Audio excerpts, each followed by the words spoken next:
let's head to Nashville, Tennessee, and bring in radio host and Rivals contributor Chris Lee to talk Vandy football. Chris, quarterback Austin Carter-Samuels was injured in Saturday's game and was even seen on crutches. Patton Robinette did well in relief. So what's the latest in the quarterback situation?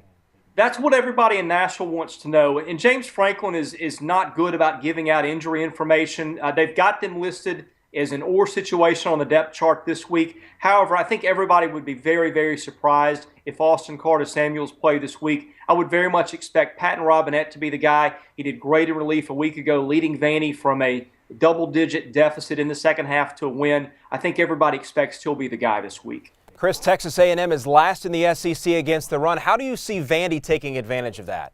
Well, the key is going to be Jerron Seymour. He's had pretty good numbers. They've not been able to get him as many carries as they would like because they've been behind in games all year, but he's a wiggly tight back. He's getting 5.5 yards a carry. A&M is giving up 6 a carry. I think it's a matchup Vandy would like to exploit. They like to use that wildcat formation and throw 6 and even 7 offensive linemen out there sometimes. I think you'll see some of that Saturday, especially with the issues at quarterback. All right, so Vanderbilt now has 5 games to get 2 wins to become bowl eligible. When do you think they'll get that 6th win?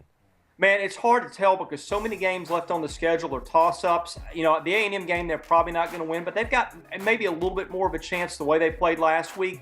I think they've got a decent shot at Florida in 2 weeks after the bye week. From then, they're going to play Wake Forest and Kentucky. They'll be favored in both those games, and really the key game is the Tennessee game in between. That's going to be toss-up in Knoxville. Vanderbilt embarrassed the Vols last year, but Tennessee's a lot better. I think that game could go either way. It's hard to say. I would say they get Kentucky and Wake for sure, but they might get Florida and even Tennessee and have that 6 in hand before they play Wake. All right, Chris Lee, thanks very much for the insight. Thank you.